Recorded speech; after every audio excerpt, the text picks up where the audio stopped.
Jerry and Charlie riding through the airwaves, bringing you the heat.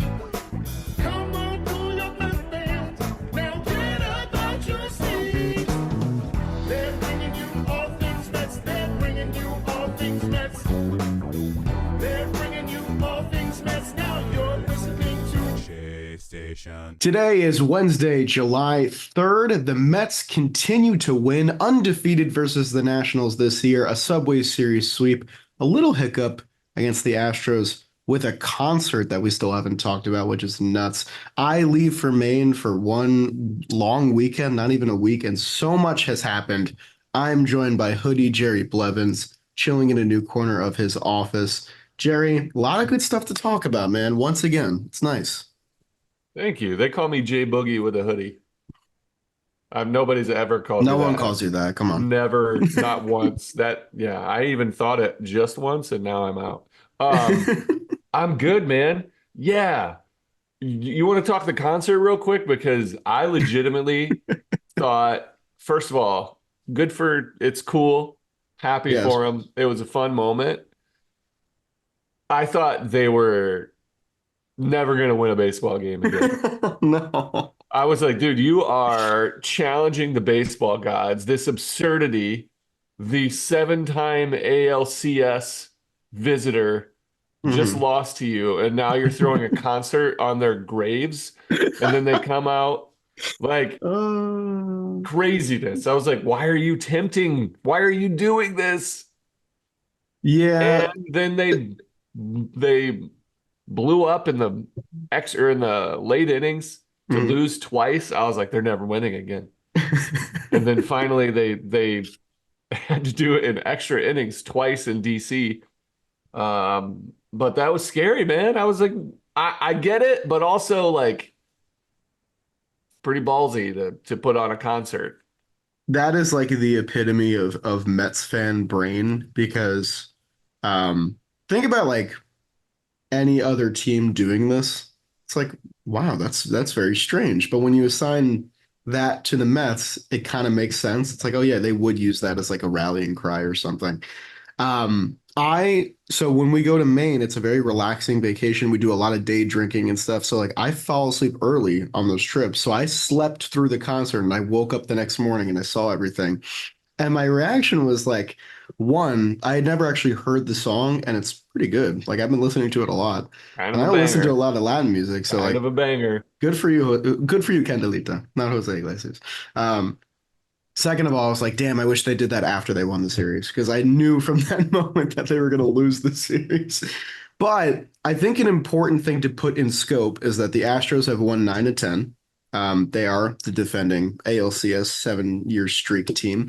And the Mets went out and they won their first two against the Nationals. So maybe it is just like a little hiccup in the road. I mean, it was their first series loss of June. They were in every game. They came back from a 4-0 deficit. They put up 6 off Framber. But I think the larger discussion in those two losses and just the umbrella of Mets baseball going forward this next week is that the Edwin Diaz suspension is taking a serious effect on this team. They continue to win ball games, but they're having to put up these crooked numbers every night. 7 runs last night, 9 runs the night before, and they barely won that game. The 6 runs off Framber. They won the first 3 games between the Yankees and the first game of the Astros, but every game it's taking a huge offensive output and they're still barely winning games. And that's because you don't have your closer and everyone else is getting affected because of that. You're right. You don't have your closer. Not only do you not have him, he's suspended, so you're shorthanded in the bullpen. So you're carrying 25 guys Yeah. versus 26. Then you have Drew Smith go down in a heart-wrenching fashion. My heart goes out to Drew Smith. The guy has Me been through too. a ton. He's already had Tommy John. He's likely headed for a second. You saw it in his emotions in his interview. This is a tough point in somebody's life. It's hard. Baseball players a lot of times feel invincible, and you Mm. kind of have to have that armor to be in a game full of failure. Because we've talked about Drew Smith's ups and downs in his careers. Of Everybody course, has yeah. them. Edwin Diaz, like You saw his confidence kind of wane and come back. To watch a guy go through that right in front of you, you got to appreciate his raw emotion coming out and being forthcoming. It's not easy to be vulnerable, both in life and in front of a TV camera. It's Yeah. hard. So whatever, if God, prayers, thoughts, whatever you need to send Drew Smith's way, a nice message. Um, Man, he could use it because that was tough. But you've got Brooks Raley, who we've had gone all season, who was That one lights still out to hurts, start the year. honestly. That one still hurts this bullpen. Yep. You've had the ineffectiveness of Adam Ottavino. He's had quite the roller coaster. Um, Diekman had a blow up, but we've Mm, had all these guys at the back end of the bullpen disappear. And all of a sudden you're thrusting Reed Garrett, who at 31 is having a career year, but yeah. he's never been in this kind of leverage. Um, Daniel Nunez, who threw again last night, who's being pushed to the brink. The guy throws like 25 pitches every other day. And then you have names like Ty Adcock and Matt Festa, Adrian Hauser, who's looked incredible since the move to the Collapse bullpen. for Adrian Bravo. Hauser. Collapse for sure. Didn't complain, didn't outwardly complain anyway. Understood the assignment, shows up. Hmm. That sinker is filthy coming out of the bullpen. To be Oh, yeah. sharp like that, that's impressive. Um, but they're hanging on for dear life because of that suspension. Hanging on for dear life. Think Yeah. about it. Edwin Diaz as their anchor. Secure waters. Maybe that's some chop coming in with the storm. But as soon as he lets go, these guys are smashing into the rocks left and right. Carlos Mendoza looks like he needs some coffee because he's trying to figure out and piecemeal this thing together at the back end without hurting guys, without Yeah. pushing his starters. It's it's it's been a big deal, bigger than I thought it was at the beginning for Diaz. But it's a big as one of my friends in the SNY, Michael Robinson, one of our producers, that's a whoopsie daisy. To put it lightly, His that is a I know whoopsie it's a daisy. hilarious word. You'll just hear him randomly in the office be like, whoopsie daisy. Whoopsie. Cracks me up. But seriously, it's put a toll, taken a toll on this team. Um, and they are doing their best to survive. The offense has been killing it, and the bullpen has been struggling. The rotation has been holding their own too, man. Mania looked great last night. Yeah. Severino should be an all-star, which we'll talk about at some point. We got Christian Scott towing the rubber tonight, which is awesome. Hmm. Quintana looked good when he came back, where everybody's kind of doing it. So it's the bullpen just holding on by for dear life right now. Yeah, I mean, this is a stretch of bullpen woes that easily could have like killed the Mets vibes. They're winning June and stuff. And it's weird because, me and you have had to eat some crow because we talked about how much confidence we had in the bullpen going into the season. But in fairness to us, it was under the assumption that Edwin Diaz would return to some shape of form. Now he's had an injury and a suspension. Adam Ottavino, you talked about his regression, losing Drew Smith and Brooks Raley to crushing injuries when they were, two of the more effective guys in the bullpen. And then even the smaller issues of like, Jorge Lopez was effective until he threw his glove into the stands and got DFA'd. Sean Reed Foley was having a terrific Sean Reed breakout Foley. season. Now he's hurt, and apparently Mendoza said he's not coming back until after the All-Star break. I'm So glad you you're, mentioned Reed Foley because he was a big piece of that when he right yes. before he got injured because he was throwing big innings. In June, he was the eighth inning, ninth inning guy in a lot of scenarios, not necessarily safe scenarios, but that's still an important inning to get. Yeah, So absolutely. now you have Reed Garrett, who, a 31-year-old, inexperienced reliever, but has never really thrown this volume of innings, at least not since 2016, is what I have on his minor league page, back when he was a starting pitcher. Deadnail Nunez, who has been absolutely terrific, has only thrown over 60 innings once in his career, and he's well on his way to breezing past that pretty soon.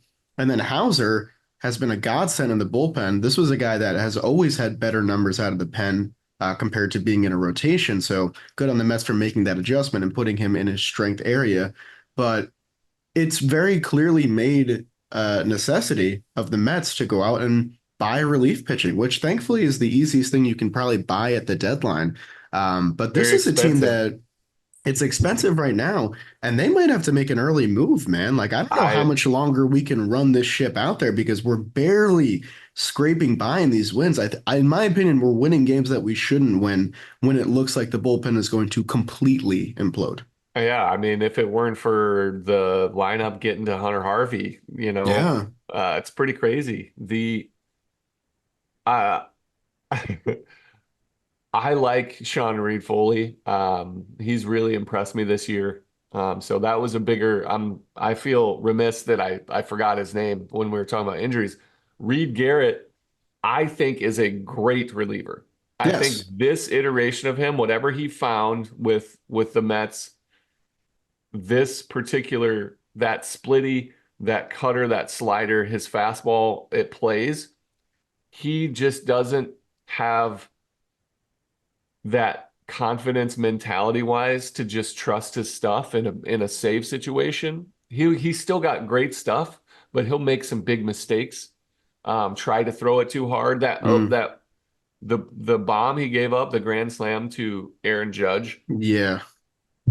one of the worst pitches I've ever seen in my whole life. In 0-2, like I think it was a changeup. This is what Just happens though. He tried to throw it as hard as he could yeah. up in the zone, and when you're throwing it harder instead of just doing what you do, you squeeze the ball a little bit, you hold on to it just a tick of a second too long, Mm, and that ball from here goes right down the heart.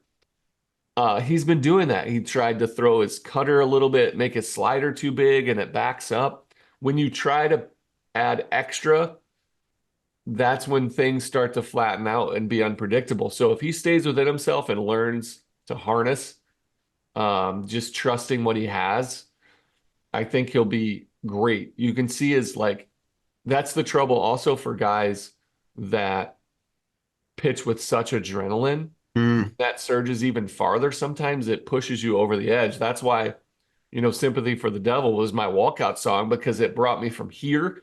I'm pitching in a major league game about to face Bryce Harper, and it allowed me to get back to like even mm, keel and slow down. So whatever it is, these guys are, trying to maintain, trying not to drown while they're being forced into this. Again, I'm worried about Daniel Nunez's arm.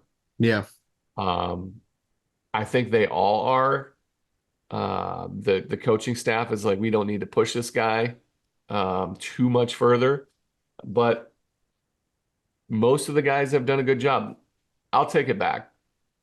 I said that the home run ball that Reed Garrett gave up to Aaron Judge, That's not not the your worst worst pitch. pitch of the week? Wow. The That's an one, easy one for me. the one three before that, the ball four, the Danny Young threw to Juan Soto Oh, that was to just put him into nothing. that position. Yeah, I mean, it yeah. was this far outside. I hope, and I have faith that this coaching staff knows what to do. But Danny Young walked Juan Soto twice in situations where you have to throw the ball down the middle, Yeah. where only Aaron Judge, who's on deck, can hurt you. If Juan Soto hits a home run, a 3-run home run, so be it. Yeah. But you have to make him beat you. And he gave him non-competitive pitches that day and the day before. Yeah. He had a little bit of understanding situation there. So that pitch, I got angry as a lefty guy. I was like, dude, you have Go to at throw a him. strike there. But when you don't have Edwin Diaz, everybody is pushed to uncomfortable roles, things that Yes. they're all reaching, and these things add up. And they where what's their streak here? Let me look at the Mets. I believe there's 16-4 in the last 20 if you want to go back further. Could they be 20-0 I if the Bull? mean, that's an I know interesting it's impossible question. but what I'm saying is if everybody just does what they do, The Do you bullpen want is, to really do this? Because we can really do this. if I you mean, want, yeah. so in the Cubs series, they get beat by Jameson Tyone. Like nothing Okay. you can do. Give There's up 8 one. runs, whatever. I think both Houston games they could have won with a Should healthy have. bullpen. Should have won. Should have Those are won. games They that they got to should have had. Fromber. He Yeah. was rattled. They went up 6-1 in that game. So like that's a game you should have, You honestly. should have that. Yeah. And then the Texas game, I think that was they could have had a sweep.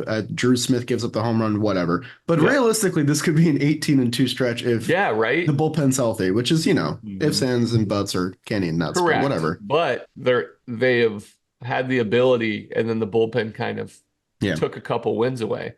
Um, it's gonna happen. You're not gonna win every game. Regardless of how well you're playing. Um, things are gonna happen. It's baseball. But I'm Yeah. just saying, like the bullpen, these guys have been really good. So if you guys don't know Fangraphs, they do like an overall ranking for your position player and pitchers in their position. And Mm, then they also do like they do an overall ranking, and then they do how have you done in the last 2 weeks. Like I'll go up and look at Francisco Lindor is the 23rd ranked position player for the whole season. The last 7 days, he's 59. yeah. Nimmo, 33, 13 over the last week. Pete Alonso, 21 and 20. Um, JD Martinez, like all these guys are like you shows you I don't know. how they have been. You want to know Um, something crazy that I just found using this very tool? go for it. Apparently, which I cannot believe because it just does not feel that way. The Mets relief pitchers are number one overall in strikeout per nine. Wow, I I didn't know would that. not have guessed even top 10. That's But that just amazing. goes to show the arm potential of this bullpen when they're healthy, and they're just not. So in that metric where overall we have Yeah. so all the guys in the and double digits, meaning they're the top 100 bullpen arms. Reed Garrett, Adam Ottavino's 52, believe it or not. Uh, Nunez 89, Diekman 95, Edwin Diaz is 66. The last 14 days, these guys are at 212, yeah, 182, yeah. 172. Um, the only three guys that are in like the double digits for the top 100, Ty Adcock is at 68 and he Let's pitched go. once, twice. Let's go. I'm sorry, Jose Budo, who threw yesterday for the first time, is 68, and Look Adrian good. Hauser is 70. Outside of that, all these guys are pitching worse than their season averages Yeah. because of being shoved into higher leverage, worked more often in uncomfortable situations. And so, what Carlos Mendoza has done all year to have success is put guys in situations where they're going to be successful. He's had to be uncomfortable with pushing these guys into a much tougher situation. And it's shown in Yeah. parts, but they're still winning ball games. Yeah, I mean, I was going to give kudos to both Mendoza and the front office. I disagreed a little bit with using Nunez last night, but outside of like that and not giving Budo the third inning, I thought everything that he's done this past week has enabled Mets to win ball games that maybe they shouldn't win. Um, and kudos to the front office because they've had to get very crafty with like supplying this team with fresh arms between the Tyler J call, McGill gets sent down. Now Scott is up for this start. Budo came up last night. He might go down again. It's just a lot of roster moves in quick succession and, maneuvering this really unfortunate scenario where, if the Mets didn't have the depth that they do, you could be coming out of this in a 3 and 4 week and saying, okay, the magic's gone. Where do we go from here? What does this team look like going into the All-Star break? Thankfully, we're not there yet, and hopefully they can finish the series strong. Yeah, I'm with you on all that. There one other situation where, first of all, what did Mendoza say about not pushing Budo? He threw 100 pitches like 3 days before. Yes, I think 4 days ago, and then they threw This, 20 last night. So I guess yeah, it's so he threw fair. 2 innings. This was like supposed to be treated like a bullpen session between starts. And he Oh, and did great. Jerry.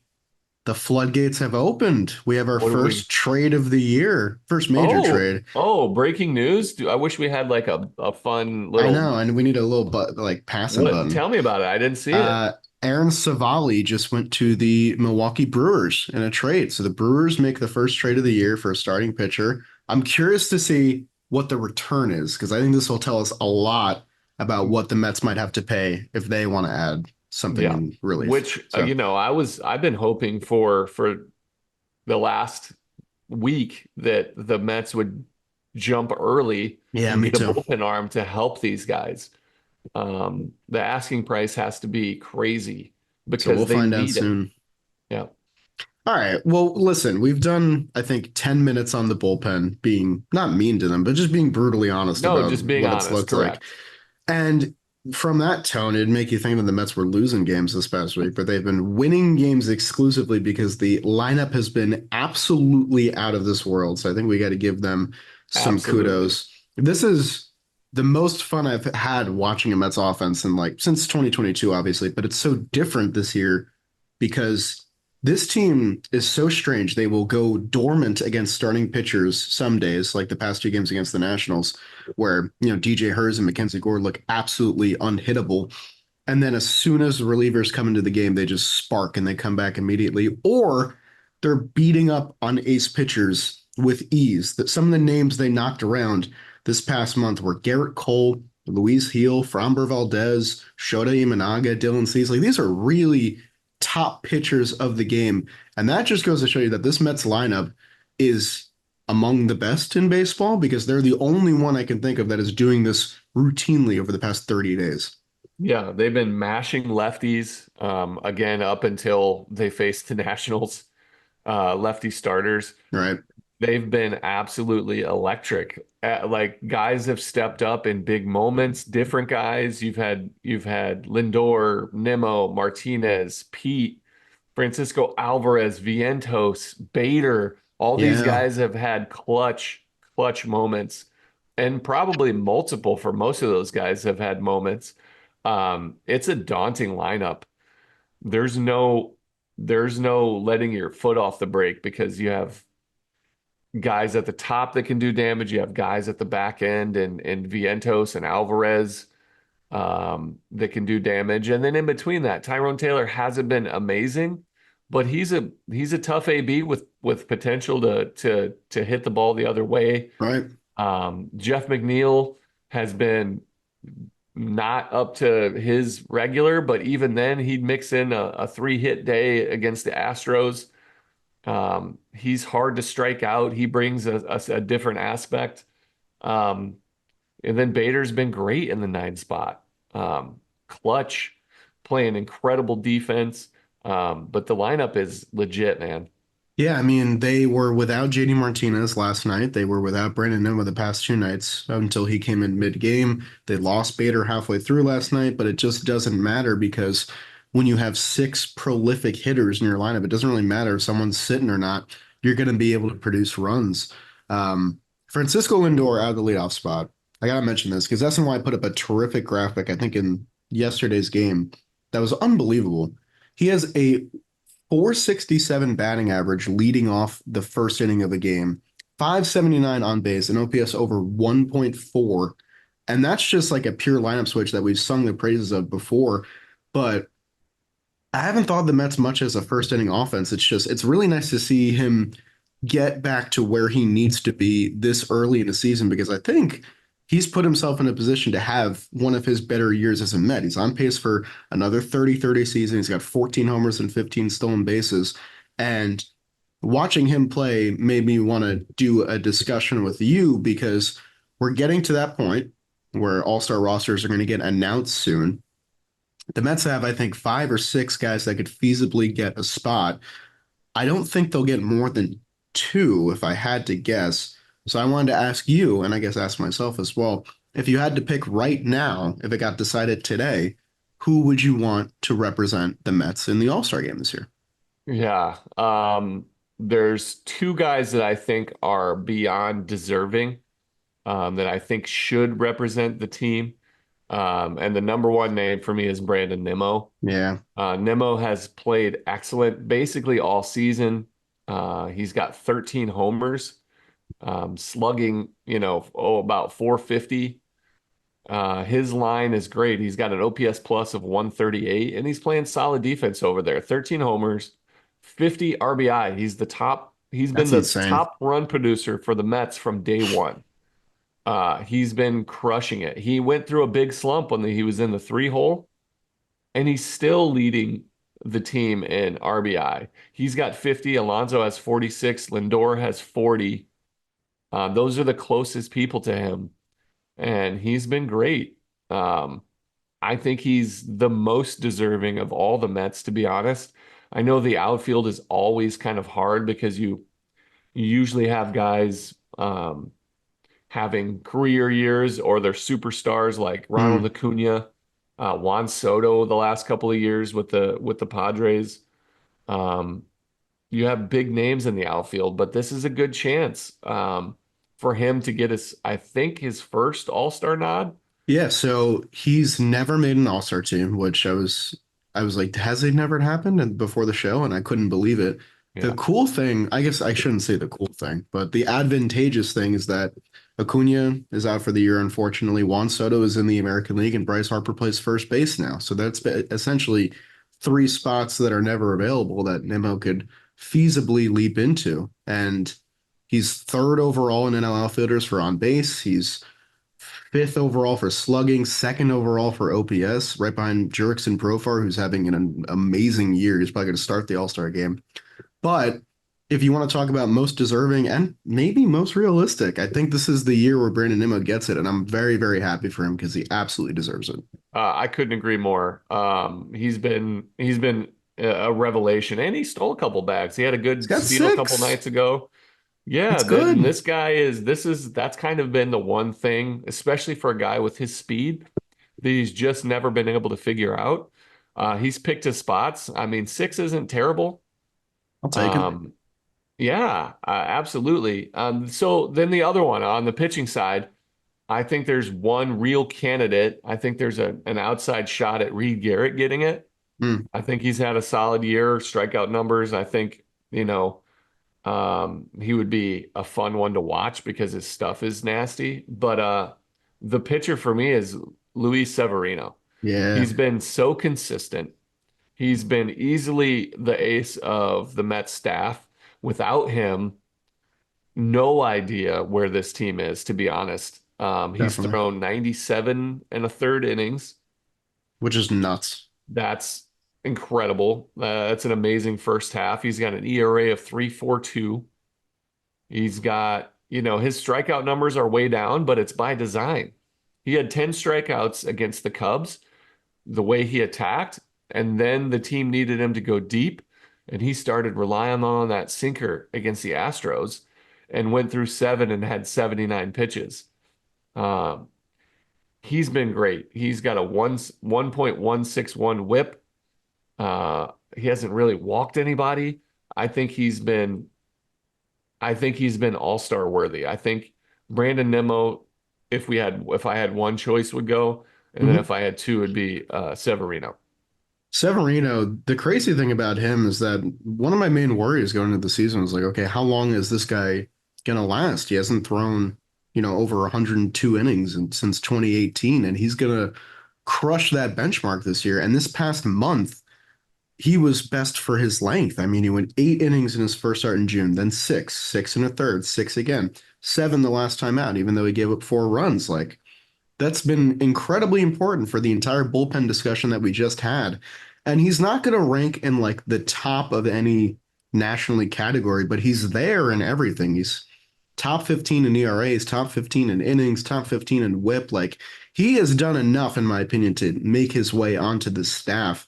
And I just think it would be a really cool story because he had the back-to-back Cy Young caliber years in 17 and 18, and he hasn't really sniffed that level of quality since. And now he's back there. And like, we did a whole discussion on like, do you pay him? Do you trade him? What do you do? But I think giving him his kudos first and making him an all-star would be really nice. Yeah, I agree. And the way you talked about him being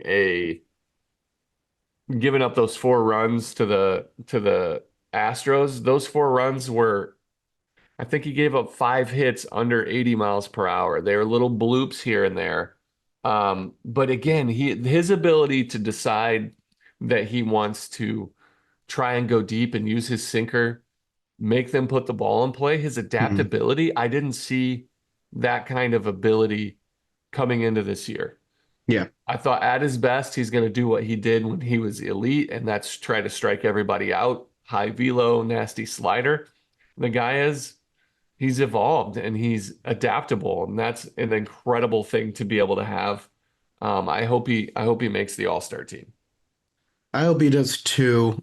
Those are the two names I definitely would go with, but I do want to do a little bit on Lindor because he's been terrific since moving into the leadoff spot. I unfortunately think that this one's less realistic just because NL shortstop is a nice deep category. You've got names like Ellie De La Cruz, CJ Abrams is having a terrific year. He's probably the Nationals representative. Mookie Betts is obviously going to be there if he weren't hurt. And then there's Lindor and Zeke Tovar, who's having another nice year as well. But Lindor is doing his usual thing. He's top 3 in WAR, top 3 in OPS among NL shortstops, weighted runs created plus, all that stuff.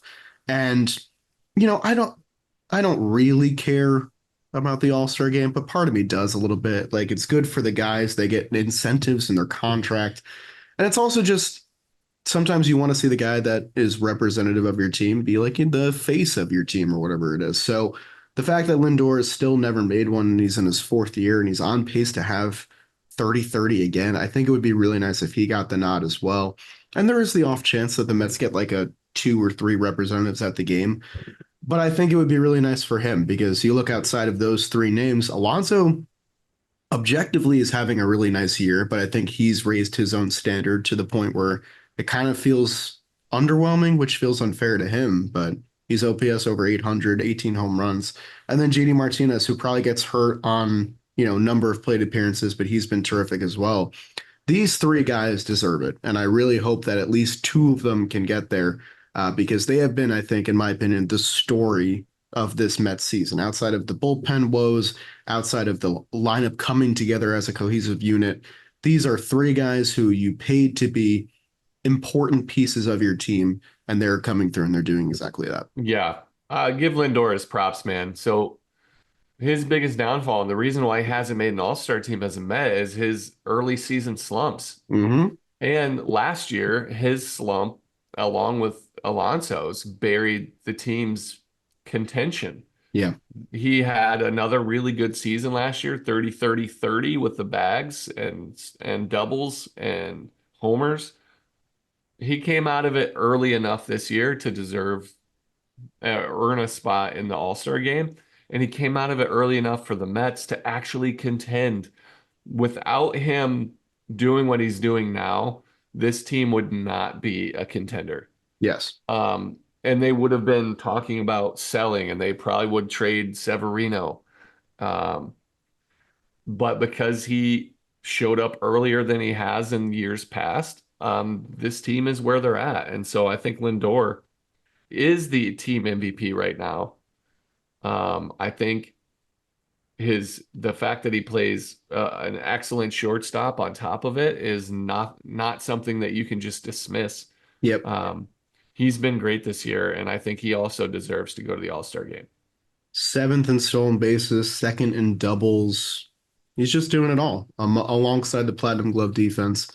One guy who probably won't get the nod, but has been absolutely amazing is Francisco Alvarez. He has been must-watch TV every night. It's such a joy to watch him play. And I almost feel bad for Luis Torrens, who got the start yesterday with the JD Martinez injury, hit a double, like looked great at the plate, because in other seasons he might be a fun answer, a similar story to Jose Iglesias, but watching Francisco Alvarez play every day has been absolutely wonderful. And I wish the Mets would just give him whatever he wants and lock him Lock up. him up. Just Lock this please 22-year-old kid up don't forever. ever let him leave. Don't ever let him leave.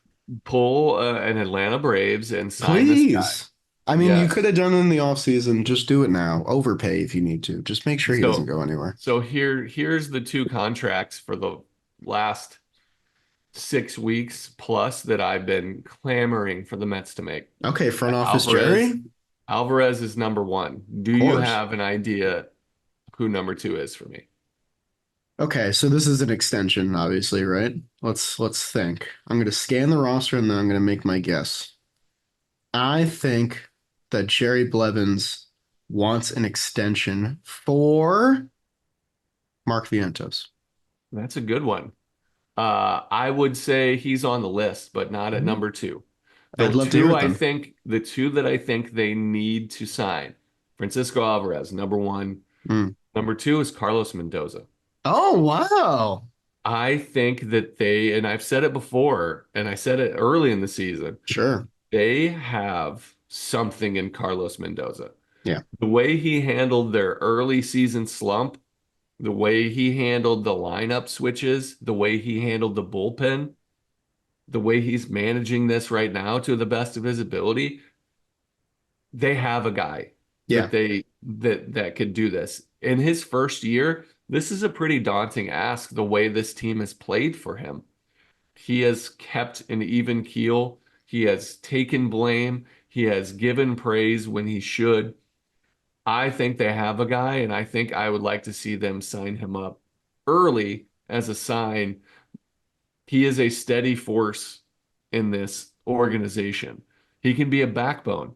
Players come and go, but if you have a manager that's at the helm that can push the vision of the front office and David Stearns, that has the confidence of the guys that they believe that he's going to put them in positive positions to be successful. I think he's a guy. So Francisco Alvarez is a cornerstone of an organization, and I think Carlos Mendoza could be even bigger in a sense that he can outlast all these guys and be a Met for a Bruce Bochy at the Giants kind of thing. Yeah. I mean, here's what I'll say about this, because there's always a little bit of a discussion of like, how much do managers actually really matter? From an outside perspective, I think it's hard for fans to grasp that sometimes. If you just look at the longest tenured active managers in baseball, it's all the teams that have been successful for the past 5, 6, 7 years. The Rays with Kevin Cash since 2015. The Yankees with Aaron Boone since 2017.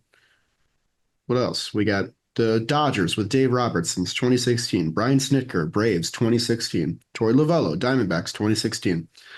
I don't know, man. Like the Mets have not had a manager last over 2 years since Terry Collins, and that's coming up on a decade ago at this point. And I've really enjoyed the way Mendoza has maneuvered the absolute garbage fire that he inherited in May and turned into a diamond in June. And a lot of that comes down to, JD Martinez's wisdom with the lineup. A lot of the starting pitchers performing better than we thought they would. But you can't just give the benefit of the doubt to the roster because there's been so many hurdles for this team to overcome in the past calendar month that I think that not assigning any of the credit to Mendoza would be foolish. I think that his calm and steady presence and, his accountability that he's held a lot of the guys to has been equally important to the performance on the field. I hope that this isn't a discussion that ages poorly in any way come the end of the season. Because remember, we're only halfway through his first year as a rookie manager. A lot can change for the better and for the worse. But right now, I think the Mets made the right decision bringing him on because I was definitely skeptical at first with this hire. Yeah, I mean, it feels right for me. Like from his opening, press conference, he said all the right things. He has charm. Having talked to him quite a few times, the guy just knows baseball. He knows people. There's people that are leaders. Yeah. There's people that are destined. I knew it when I played with Stephen Vogt. You see what he's doing in Cleveland. After they lost their ace, do they still have the best record in the AL? Yeah. Like some people are born leaders. Some people are born leaders to in a bigger market. Like this is a different animal.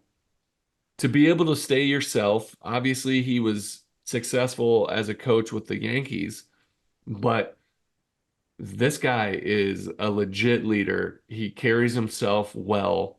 He's answered questions. He's he's done all of the things right, and he's been tested in this early season, and he's done well in all of those. He's passed all those tests. He's just the from a player's perspective, everything I've seen from him, I love. Hmm. He takes accountability for the things that he's made a mistake for. He gives out credit to the guys. He will hold you accountable. He will say, "Hey, this isn't working," or you need to do better than this. He'll come and talk to you regardless of your performance, see how you're doing.